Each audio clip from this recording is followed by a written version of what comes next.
कुंभ राशि के जातक जिनके स्वामी शनि हैं और जो साढ़े सती के द्वितीय चरण को लगभग पूर्ण करने वाले हैं, अब जब 15 नवंबर से शनि मार्गी हो गए हैं तो देखते हैं कैसा रहेगा दिसंबर का महीना कुंभ राशि के जातकों के लिए।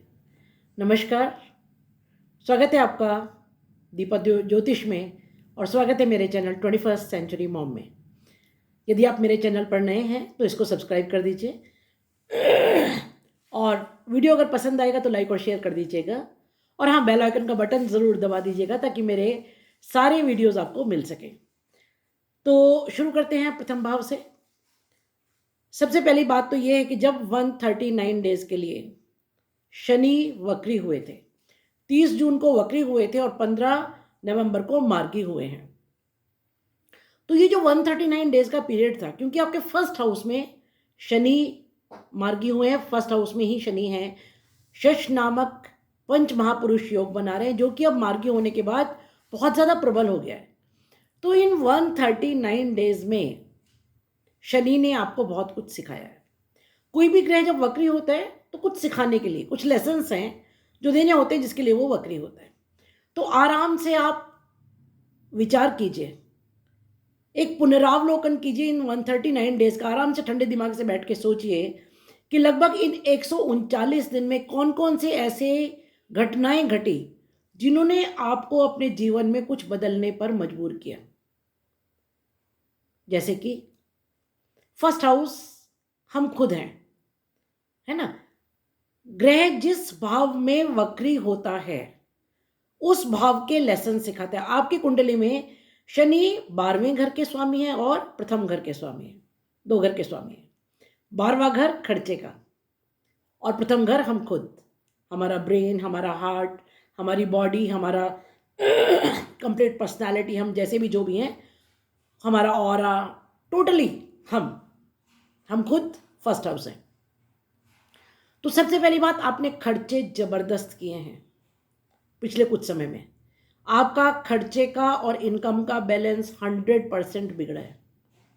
कमेंट करके बताइएगा ऐसा हुआ है कि नहीं हुआ है, क्योंकि वक्री ग्रह जब 12वें घर का स्वामी है तो वो आपको बता रहा है कि देखो भाई, खर्चों पर नियंत्रण करो, अगर नहीं करोगे तो बहुत बड़ी प्रॉब्लम में फंसोगे, कोई बचाने वाला नहीं मिलेगा।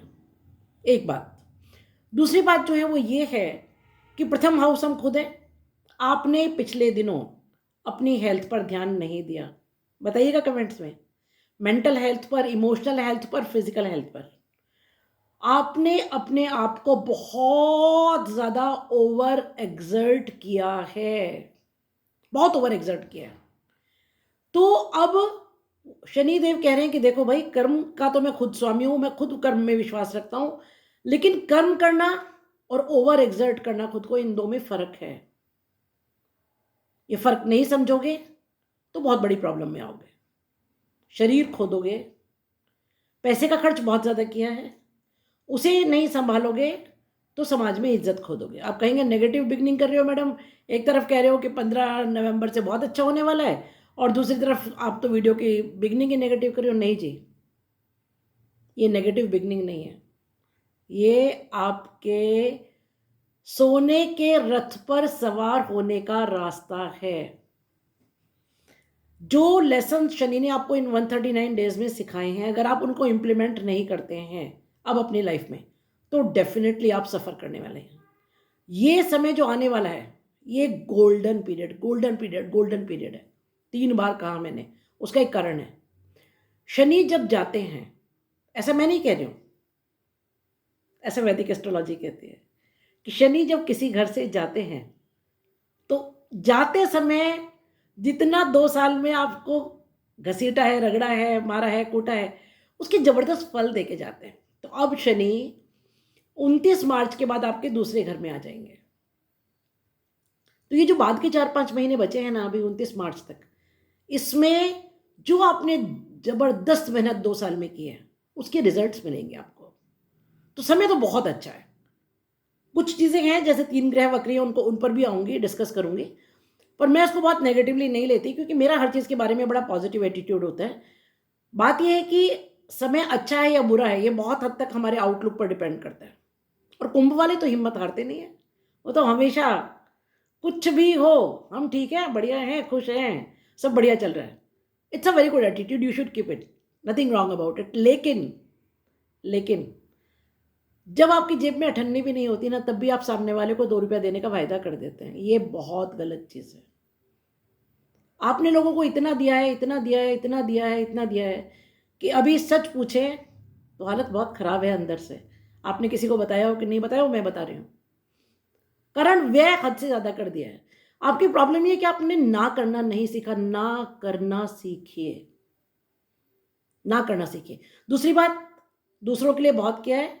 अब जब साढ़े सती का यह अंतिम चरण है सेकेंड फर्स्ट हाउस में, यानी कि द्वितीय भाग का अंतिम चरण कह रही हूं मैं, अभी एक भाग बाकी है, 2.5 साल और बाकी है जब शनि सेकेंड हाउस में है। अब ये जो सेकेंड भाग का, द्वितीय भाग का जो अंतिम चरण है, इसमें शनिदेव कह रहे हैं भैया थोड़ा अपने स्वास्थ्य पर, अपने खाने पीने पर, अपने ओढ़ने पहनने पर, अपनी मेंटल हेल्थ पर, अपनी इमोशनल हेल्थ पर ध्यान दो। देखिए, सबके लिए करना बुरी बात नहीं है, लेकिन उसमें अपने आप को इतना ओवरलुक कर देना कि आप खत्म हो जाए, वो गलत है। देखिए, आप जब यात्रा करते हैं हवाई जहाज में, तो वो कहते हैं पहले अपना मास्क पहनिए, फिर दूसरों की सहायता कीजिए। तो आप उस कंडीशन में अब आने वाले हैं बहुत जल्दी, अगर आपने अपना ध्यान नहीं दिया, कि आप मास्क पहनने की स्थिति में नहीं रहेंगे। तो इसलिए please take care of your health. लोगों के लिए हित करना अच्छी बात है, अति हित करना बंद कीजिए। आपको लगेगा लेक्चर बहुत लंबा हो गया, yes but it was required. बात करें दूसरे घर की, तो दूसरे घर में उत्तरा फाल्गुनी नक्षत्र में के स्वामी राहु बैठे। जिस उत्तरा फाल्गुनी नक्षत्र में आपके शनि इस समय है, ये बहुत अच्छी स्थिति है। दूसरा घर आपका कुटुंब, धन का संचय, वाणी और आपका खान पान। तो जैसा कि मैंने कहा, राहु जब तक यहाँ रहेंगे तब तक बहुत सारी ड्रीम्स देंगे फैमिली के बारे में, धन के संचय के बारे में, और वो पूरे भी होंगे। क्यों? क्योंकि जो कर्म फलदाता है, जो कर्म करा करके मेहनत से जो पैसा कमाता है शनि, वो वही उत्तरा फाल्गुनी नक्षत्र में है, जो कि उनके मित्र राहु का नक्षत्र। तो क्या होगा? धन का संचय, जो आपने गलत खर्चे किए हैं, है ना, कोई सोर्स ऑफ इनकम आएगा जो यहाँ धन को वापस लेकर के आएगा। कुंभ वालों की ये खासियत है कि वो कितना भी दे दे भगवान उनके पास वापस भर ही देता है, लेकिन उसकी एक लिमिट है, उसको समझिए। तो क्योंकि शनि उत्तरा फाल्गुनी नक्षत्र में, इसलिए मेहनत करके राहु के साथ एक कॉम्बिनेशन क्रिएट करेंगे, है ना। तो परिवार में कोई 100% खुशखबरी बहुत जल्दी आपको मिलने वाली है, आपके कुटुंब से रिलेटेड, और एक से ज्यादा खुशखबरियां, क्योंकि दोनों का अभी 2 दुष्ट एक साथ मिले हैं, लेकिन दोनों इस समय ऐसी स्थिति में कि एक दूसरे का भला करेंगे, और ऐसे घरों में बैठे हैं, एक खुद के घर में, एक कुटुंब के घर में। तो परिवार से कोई खुशखबरी मिलेगी। दूसरी बात यह है कि धन आएगा, उसको संभालिएगा, ठीक है। तीसरी बात, वाणी में क्योंकि राहु बैठा है, तो आप डिप्लोमेटिक तो बहुत हो जाएंगे, लेकिन कभी ऐसा भी हो सकता है कि आपने किसी के लिए बहुत कुछ किया, जान भी निकाल के दे दी, और बाद में 2 कड़वे शब्द बोल दिए और सब मटिया मेट कर दिया। उससे बचिएगा। खान पान में विशेष ख्याल रखने की जरूरत है। बात करें तीसरे घर की, तो तीसरे घर का जो स्वामी है, तीसरे घर में मेष राशि, जिसके स्वामी मंगल नीच के होकर 6ठे भाव में बैठे हुए। देखिए जी, तीसरा घर पराक्रम, और मंगल क्या? मंगल खुद पराक्रम है, मेहनत, उत्साह, एनर्जी, मंगल ही तो है। जब तीसरे घर का स्वामी 6ठे घर में बैठा हो, तो 6ठे घर को हम रोग ऋण और शत्रु का घर मानते हैं, लेकिन यहाँ किसी भी क्रूर ग्रह का होना बहुत अच्छा माना जाता है ना। तो मंगल, जो पराक्रम आप करेंगे उससे रोग ऋण और शत्रु का नाश होगा। देखिए, एस्ट्रोलॉजी कोई बहुत मुश्किल चीज नहीं है, थोड़ा सा आप दिमाग लगाएंगे, आप चीजों को सिंपली देखेंगे तो बहुत इजीली समझ आएंगे। तीसरा घर पराक्रम का है, 6ठा घर रोग ऋण शत्रु।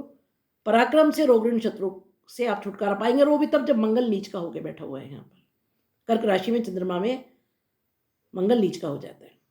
तो एक तो क्रूर ग्रह ऑलरेडी है मंगल, ऊपर से उसका क्रूरत्व बढ़ गया, लेकिन साथ में मंगल एनर्जी भी तो है, मंगल उत्साह भी तो है, मंगल पराक्रम भी तो है।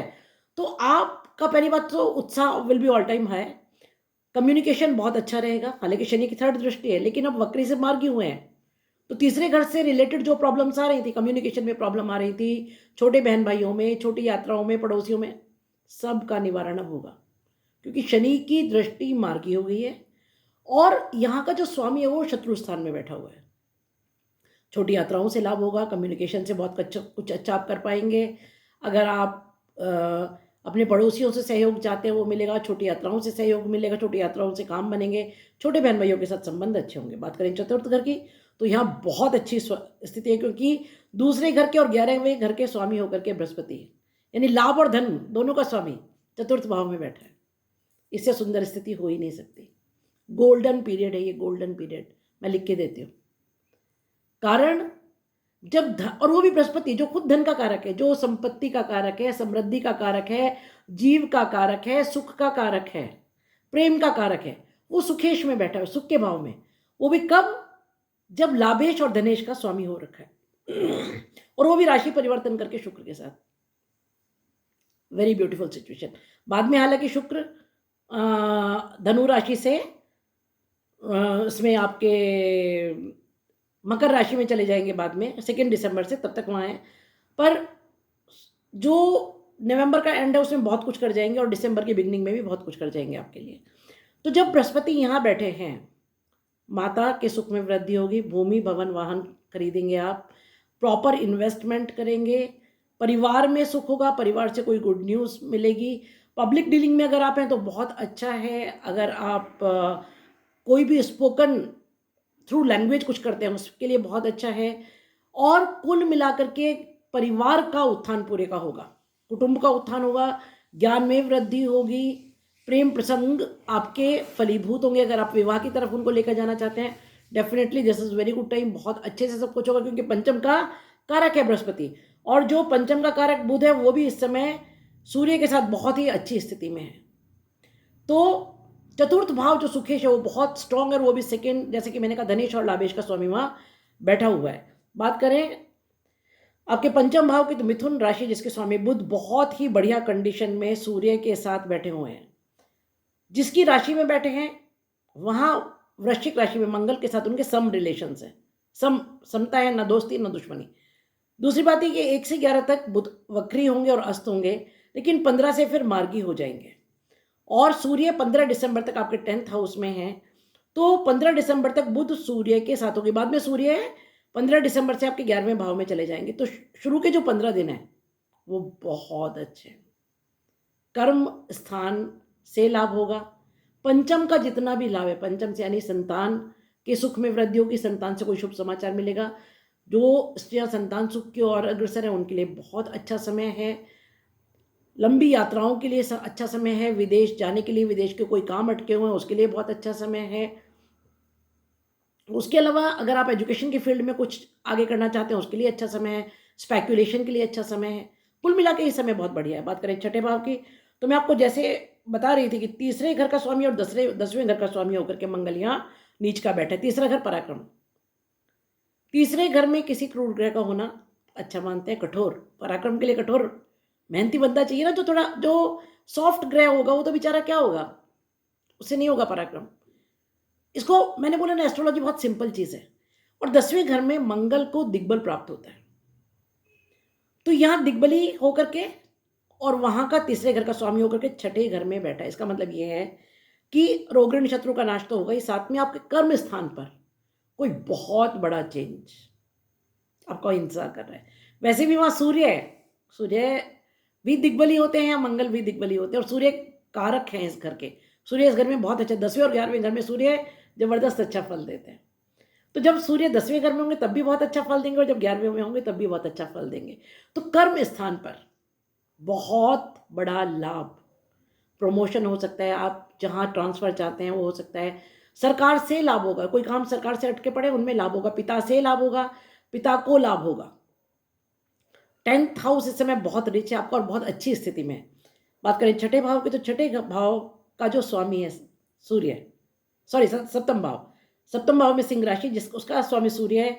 शुरू में जब दशम भाव में होगा वहाँ भी दिग्बली और 11वें भाव का भी बहुत अच्छा फल देता है। तो पति पत्नी के संबंध सुधरेंगे। हालांकि शनि की 7th दृष्टि है, तो कड़वा बोलने से तो अब बाज आएंगे नहीं, वो तो हो ही नहीं सकता है। कुंभ वाले सब अच्छा करेंगे, जान निकाल के दे देंगे दूसरे को, बाद में एक सेंटेंस चलेगा तीर, ऐसा कि जो आर पार हो जाए, उससे संभालिएगा। क्योंकि शनि की पूर्ण सेवंथ दृष्टि आपके 7th हाउस पर। देखिए इस समय आपके स्पाउस के लिए बहुत अच्छा समय है, उसकी प्रोग्रेस के लिए बहुत अच्छा समय है, आपके बिजनेस के लिए बहुत अच्छा समय है, और जॉब के लिए भी बहुत अच्छा समय। जो जॉब में उनके लिए भी बहुत बढ़िया, जो बिजनेस में उनके लिए भी बहुत अच्छा, बिजनेस पार्टनर के लिए भी बहुत अच्छा। लेकिन शनि की पूर्ण 7th दृष्टि है, हालांकि अब मार्गी हो गए, तो जो क्रूरता वक्रत्व वाली थी वो खत्म हो गई, उससे तो थोड़ा सॉफ्ट होगा, पर फिर भी संभालिएगा थोड़ा सा। बात करें अष्टम भाव की, तो अष्टम भाव में केतु है, और यहाँ बृहस्पति की पंचम और राहु की 7th दृष्टि है।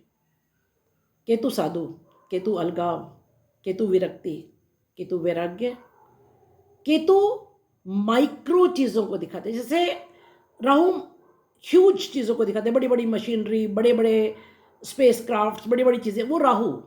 लेकिन केतु आपको बिल्कुल माइक्रो, मिनी माइक्रो में लेकर के जाता है। ये रहस्य का घर है, गुप्त ज्ञान, गुप्त वस्तुएं। और केतु का यहाँ रहने का मतलब ये है, आप ऑकल्ट में बहुत गहराई में जाएंगे, रिसर्च में बहुत गहराई में जाएंगे। और केतु के साथ क्योंकि यहाँ राहु की 7th और बृहस्पति की पंचम दृष्टि है, तो ये ससुराल का घर है, ससुराल से लाभ होगा, कोई बहुत बड़ा ट्रांसफॉर्मेशन होगा, क्योंकि ट्रांसफॉर्मेशन का घर है। और ये घर जो आपको इस समय दे करके जाएगा ना, वो लाइफ लॉन्ग आपके साथ रहेगा। बात करें नवम भाव की, तो नवम भाव में तुला राशि, जिसके स्वामी शुक्र मित्र के घर में बैठे हैं, 12वें घर में, बहुत अच्छी स्थिति, बहुत अच्छी स्थिति। क्योंकि नवम भाव भाग्य भाव है, और शुक्र का 12वें घर में होना बहुत अच्छा मानते हैं। हालांकि 12वां घर व्यय का घर है, लेकिन यहाँ शुक्र को बहुत अच्छा मानते हैं। यहाँ शुक्र का होने का मतलब है प्रेम का खर्चा, धन का अगर खर्चा होगा तो सुख के लिए, खुशी के लिए। ये शैया सुख का घर है आपका 12वां घर, ये नींद का घर है, ये खर्चे का घर है, और ये एग्जिट का घर है। हम इस लैंड से, पृथ्वी से एग्जिट करते हैं इसी 12वें घर से। तो क्या होगा कि जब भाग्य का स्वामी यहाँ बैठा होगा, तो आप जो खर्चा करेंगे वो बड़ा वाइज खर्चा होगा, भाग्य की वृद्धि होगी उससे। शुक्र धन के कारक, शुक्र प्रेम के कारक, शुक्र सुख के कारक, शुक्र वैभव के कारक। तो जब भाग्य भाव का स्वामी अपनी कन्वीनियंट पोजीशन में बैठा, तो वहां शुक्र 12वें घर में बड़े आराम से होते हैं। तो क्या होगा, भाग्य में जबरदस्त वैभव, धन, सुख, समृद्धि, प्रेम और आनंद की प्राप्ति होगी।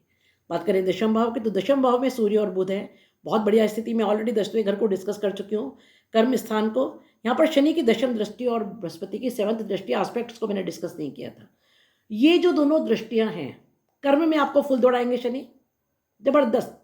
वो तो कुंभ वालों को तो मरते दम तक जबरदस्त हार्ड वर्क करना होता है, वो एक अच्छी बात है। लेकिन शनि की जो दशम दृष्टि है, वो पूर्णता की ओर ले जाती है कर्म को, यानी कि जो आपने कर्म किया है उसका दी एंड फल, रिजल्ट उसका लास्ट में क्या है। और बृहस्पति की 7th दृष्टि बहुत बढ़िया पूर्ण दृष्टि, वो भी तब जब वो वक्री हैं, तब जब वो अपने मित्र के साथ राशि परिवर्तन करके बैठे हैं, बहुत अच्छी स्थिति है। जैसे कि मैंने कहा, 10वें भाव से रिलेटेड सारे सुख आपके वर्क प्लेस पर, पिता से रिलेटेड, गवर्नमेंट से रिलेटेड बहुत अच्छा होने वाला है। बात करें 11वें भाव की, तो 11वें भाव में धनु राशि, जिसके स्वामी बृहस्पति ऑलरेडी सुखेश में बैठे हुए हैं, लाभ की प्राप्ति, इच्छा पूर्ति। कोई ऐसी इच्छा पूर्ति इस महीने में आपकी होगी जिसका आप बहुत समय से वेट कर रहे थे, लिखिएगा कमेंट सेक्शन में जरूर। बहुत समय से इंतजार किया आपने, अब वो इच्छा पूर्ति होगी, जिस भी चीज से रिलेटेड हो आप जाने। सूर्य यहां रह करके आपकी इच्छा पूर्ति में 4 चांद लगाएंगे, लाभ में 4 चांद लगाएंगे। बात करें 12वें घर की, तो 12वें घर में शुक्र अपने मित्र की राशि में बैठे हुए हैं, और यहाँ बृहस्पति की 9th अमृत दृष्टि है। बृहस्पति की सबसे सुंदर दृष्टि अमृत दृष्टि है, वो 9वीं दृष्टि है। तो एक्सपोर्ट इंपोर्ट में फ़ायदा होगा, विदेश से रिलेटेड कोई काम रुके हुए थे, वीज़ा से, पासपोर्ट से रिलेटेड कोई काम रुके थे, उनमें लाभ होगा। अगर आप मेडिकल फील्ड में हैं, आप लॉयर हैं, आप अनाथ आश्रम से रिलेटेड कुछ काम करते हैं, या आप एनजीओ है आपका, बहुत बहुत बहुत अच्छा समय है। कुल मिलाकर के ये महीना गोल्डन पीरियड है आपकी लाइफ का, इसका फ़ायदा उठाइए। कुछ रेमेडीज़ मैं आपको बताती हूँ। देखिए, मंगल नीच के हैं, इसलिए हनुमान चालीसा ज़रूर कीजिए। वैसे भी शनि और मंगल दोनों इससे सध जाते हैं। राहु द्वितीय भाव में है, दुर्गा की किसी भी रूप में पूजा कीजिए, दुर्गा सप्तशती कीजिए, दुर्गा चालीसा कीजिए, किसी भी रूप में दुर्गा की पूजा कीजिए। और क्योंकि सूर्य इस समय बहुत बढ़िया स्थिति में है, उसका और फायदा उठाइए। सूर्य को जल दीजिए। ये 3 चीज़ें अगर आप करते हैं तो बहुत बहुत बहुत फ़ायदा होगा। Stay happy, stay blessed. Video पसंद आया तो लाइक कीजिए, शेयर कीजिए, सब्सक्राइब ज़रूर कीजिए और बेल आइकन का बटन दबा दीजिए, वरना बाद में शिकायत नहीं कीजिएगा मुझसे।